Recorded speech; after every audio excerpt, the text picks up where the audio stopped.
Hello everyone, welcome to today's presentation on otalgia, commonly we all known as ear pain. Otalgia refers to pain in the ear. It refers to ear pain or pain in the inner ear or outer ear that may interfere with the ability to hear, often caused by excess fluid and infection. जो otalgia होता है वो pen है, वो कहीं भी हो सकता है, आउटर ईयर और inner ear. It can affect people of all age group and may interfere with hearing also. It can be primary, originate from the ear, and secondary, referred pain. Common symptoms across all the age group. जैसे कि हमने कहा था कि सब age group को ये हो सकता है. मे बी एक्यूट और क्रॉनिक, कम टाइम के लिए भी हो सकता है और ज्यादा टाइम के लिए भी हो सकता है. ओटालजिया में दो टाइप होता है, प्राइमरी टाइप और secondary type. Primary type, when the ear disorder is cause of otalgia, when the ear itself is a source of pain such as infection or trauma. जब भी आपको कोई इन्फेक्शन लगे या फिर आपको कोई चोट लगे, उससे जब आपको पेन होवे तभी ये होता है. और सेकेंडरी ओटालजिया किसको बोल सकते हैं? When the ear disorder is not the cause of otalgia. जब कोई भी आपको ईयर का कोई डिसऑर्डर नहीं है फिर भी आपको पेन हो रहा है वो. जैसे कि आपको कोई टीथ में प्रॉब्लम है, थ्रोट में प्रॉब्लम है और जॉ में प्रॉब्लम है, उससे आपको ईयर में जब पेन होता है उसको हम सेकेंडरी ओटालजिया बोलेंगे. तो इसका क्लासिफिकेशन वही सेम है, प्राइमरी ओटालजिया और secondary otalgia. Cause by disease of the ear, जैसे कि otitis media. Secondary otalgia referred pain from dental, throat, pharyngitis और laryngitis, जो दूसरी कंडीशन से होता है. इश्यू लाइक इन्फेक्शन और कंडीशन लाइक pharyngitis और laryngitis.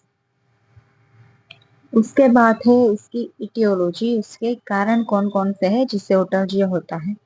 तो फर्स्ट ऑफ ऑल है इंटीरियर ईयर ट्रूमा.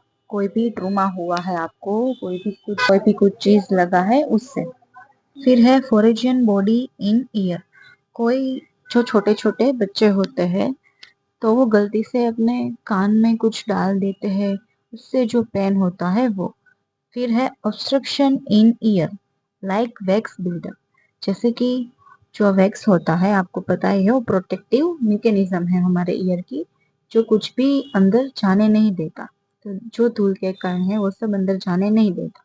अभी वो वैक्स कुछ कुछ ज्यादा ही आपके कान में जमा हो जाता है, उससे क्या होता है कि ऑब्स्ट्रक्शन आ जाता है, उससे ईयर पेन होता है. फिर है इस्चियन ट्यूब इन्फेक्शन. जो इस्चियन ट्यूब होती है जो ईयर को और फिर दूर जाके थ्रोट को जो ज्वाइंट करती है, उसमें कोई इन्फेक्शन लगा हो तभी भी हो सकता है. Infection of tympanic membrane. जो मिडल ईयर में टिम्पेनिक मेम्ब्रेन है, जो वाइब्रेशंस जहाँ से स्टार्ट होते हैं साउंड के, वहां पर इन्फेक्शन लगे तो. फिर है ओटाइटिस मीडिया, वो हम आगे जाके ईयर के डिसऑर्डर में पढ़ने वाले हैं. फिर है otorrhoea, discharge from the year. अभी बात आती है पैथोफिजियोलॉजी. पैथोफिजियोलॉजी यानी ये डिजीज कैसे होता है, इसमें क्या क्या मैकेनिज्म ज्वाइंट होती है. सबसे पहले है pain result from inflammation, infection, pressure changes और नर्व स्टिम्युलेशन, जिसे आप इटियोलॉजिकल कोज भी बोल सकते हैं कि इन चारों में से कोई भी कोज हुआ है उसकी वजह से आपको ओटालजिया होता है. उसमें पहला है नर्व इनवर्ट. जो ट्राइजेमिनल नर्व है हमारी, provide sensation to the face and control chewing muscles. जो हम चबाते हैं, जो हमारा फेशियल एक्सप्रेशन है, कंट्रोल है, वो सब ट्राइजेमिनल नर्व्स करती है. दूसरा है फेशियल फेशियल नर्व्स, एक्सप्रेशन और टेस्ट का काम जो करती है. Control expression and taste anterior 2/3 of the tongue. जो एंटीरियर जो आगे की हमारी टंग होती है वहां पर वो कंट्रोल करता है. फिर है glossopharyngeal, transmit sensory information from the tongue and pharynx. जो हमारी जीभ है और हमारा फेरिंग्स है जो गला है, वहां की सब इंफॉर्मेशन जो ग्लोसोफेरिंजियल नर्व्स होती है वो माइंड तक पहुंचाती है. फिर तीसरा है vagus nerve. Vagus nerve has a wide range of function, including test, swallowing and controlling heart rate and digestion and more. जो हमारी वेगस नर्व है उसका काम क्या है कि हमको एक तो टेस्ट फील करवाती है, फिर हमको कुछ स्वेलोइंग है जो हम गलते हैं, जो चबाते हैं खाना, उसमें हेल्प करती है, कंट्रोल करती है हार्ट रेट को, हार्ट रेट क्या होना चाहिए वो सब कंट्रोल करती है, डाइजेशन को कंट्रोल करती है। Secondary otalgia pain is refer. जो सेकेंडरी ओटालजिया होता है उसमें आपको पेन किसी और डिजीज की वजह से होता है। बाकी ये सब जो पैथोफिजियोलॉजी हमने पढ़ी वो प्राइमरी की थी। फिर आते हैं clinical manifestation. Otalgia include ear pain, sharp, dull और थ्रोम्बिक। जो आपको ईयर पेन होगा वो एकदम से बहुत ज्यादा होगा, तो कभी कभी कम होगा, और थ्रोम्बिक लाइक के हमारी जो हार्ट बीट होती है ना वैसे धक धक करके आपको पेन होगा। फिर होता है हियर लॉस। जब ये डिसीज कंडीशन बहुत ज्यादा ही आगे बढ़ जाए तो आपको हियरिंग लॉस भी हो सकता है। तीसरा है टिनिटस। टिनिटस यानी रिंगिंग इन द ईयर। आपको कुछ ऐसा फील होगा कि आपके ईयर में रिंगिंग हो रही है। फिर आता है डिस्चार्ज फ्रॉम ईयर, ओटोरिया। आपको फ्लूइड लाइक डिस्चार्ज भी होना चालू हो जाएगा। फिर आता है फीवर। फिर आता है स्वेलिंग और रेडनेस। आपको ईयर के आजू बाजू स्वेलिंग देखने को मिलेगी, रेडनेस देखने को मिलेगी। पेन ऑन च्यूइंग और स्वेलिंग।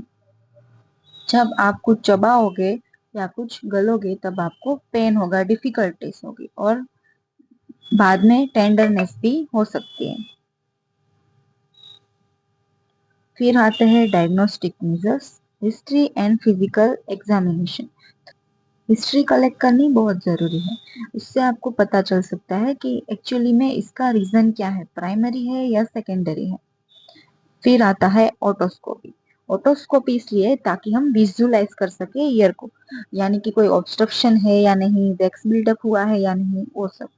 फिर आता है tuning for fork test like Rinne test and Weber test, वो हम आगे अभी पढ़ने वाले हैं दूसरे कंडीशन में। फिर आता है ऑडियोमेट्री। ऑडियोमेट्री एक प्रकार की जो प्रोसीजर है उसमें हियरिंग टेस्ट आपका होता है। उसमें पूरा एक ग्राफ निकलता है जिसमें पता चलता है कि आपकी हियरिंग कैपेसिटी कितनी है। फिर आता है इमेजिनिंग, जिसमें एक्सरे, सीटी स्कैन और एमआरआई की भी जरूरत हो सकती है। फिर आता है ईएनटी रेफरल। जब कंडीशन आपके कंट्रोल से बाहर हो तब हम ईएनटी में उसको रिफरल देते हैं। फिर लास्ट आता है डेंटल न्यूरोलॉजिकल असेसमेंट। जब हमको स्पेशलिस्ट को रिफर करना पड़े, डेंटल और न्यूरोलॉजिकल, उसके कोर्स अगर ऐसे हो तभी।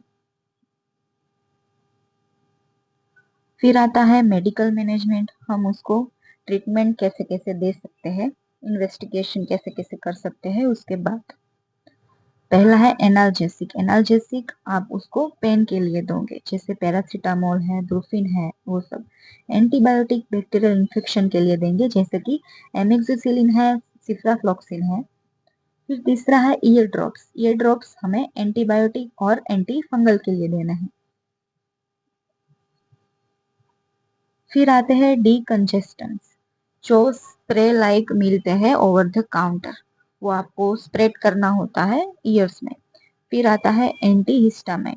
Anti histamine to reduce inflammation और एलर्जीज। आपको कोई एलर्जीज की वजह से ओटालजिया हुआ है या इन्फ्लामेशन हुई है तो आपको एंटी हिस्टामाइन लेनी है। फिर लास्ट में आता है आपका सर्जिकल मैनेजमेंट। इसमें आप सर्जरी क्या क्या कर सकते हैं। तो पहला है मेरिंगोटोमी, is a surgical procedure where a small incision is made in the eardrum tympanic membrane to relieve pressure and allow fluid to drain from the middle ear। इसमें कुछ ज्यादा कुछ खास नहीं है, बस आपको जो सर्जन होते हैं आपके, वो आपके जो टिम्पेनिक मेम्ब्रेन है उसमें एक छोटा सा इंसिजन मेड करते हैं, जिससे कि जो प्रेशर होता है जो वो इंक्रीज ना हो, वो नॉर्मल रहे, और जो फ्लूइड है जो जमा हो चुका है वो ड्रेन हो जाए, वो बाहर निकल जाए। फिर आता है tympanostomy tube placement. Also known as ear tube placement, is a surgical procedure where small tube are inserted into eardrum tympanic membrane to help drain fluid from middle ear and equalize pressure. इसमें ऐसा ही अलग है कि इसमें जो tube placement करी जाती है उसमें डायरेक्ट इंसिजन मेड करके हम फ्लूइड बाहर निकाल लेते हैं, पर टिम्पेनोप्लास्टी में हम एक ट्यूब जो होती है वो हम प्लेस करते हैं, वहां से फिर ड्रेनेज पूरा का पूरा कर लेते हैं। फिर तीसरा सर्जिकल मैनेजमेंट है, अगर कोई फोरेजिन बॉडी आपके कान के अंदर चली गई है तो उसे सर्जिकली रिमूव कर दें। फिर चौथा है oculoplasty. Is surgeon procedure use to repair and reconstruct the ossicles. जो हमारे इंकस स्टेपस और मेलस होते हैं उसमें कोई भी खामियां आ चुकी है तो हमें उसे रिपेयर करना होगा, वो सर्जन करते हैं। फिर आप न्यूट्रिशनल मैनेजमेंट का कौन कौन से दे सकते हैं पेशेंट को, तो पहले हमें वेल बैलेंस डाइट देनी है अकॉर्डिंग टू कंडीशन। फिर हाइड्रेशन मेंटेन करना है और सॉफ्ट डाइट देनी है। अवॉइड एलर्जेंस, जिससे उसको एलर्जी हो सकती है, वो सब एलर्जी वाले फूड जो है वो हमें उससे दूर रखने हैं। फिर आता है वार्म फूड्स, हमें उसे गरम गरम फूड ही सर्व करना है, ठंडा फूड नहीं खिलाना है। ये बहुत इम्पोर्टेंट है बच्चों। नर्सिंग मैनेजमेंट आपको हर एक कंडीशन डिजीज जब पूछी जाए तब आपको लिखना ही होता है। As a nurse we play a key role. पहला है assessment, monitor ear pain discharge and hearing.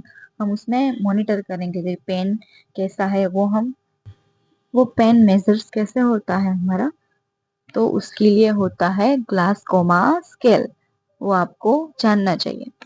फिर होता है डिस्चार्ज और हियरिंग, वो भी हमें परखना चाहिए।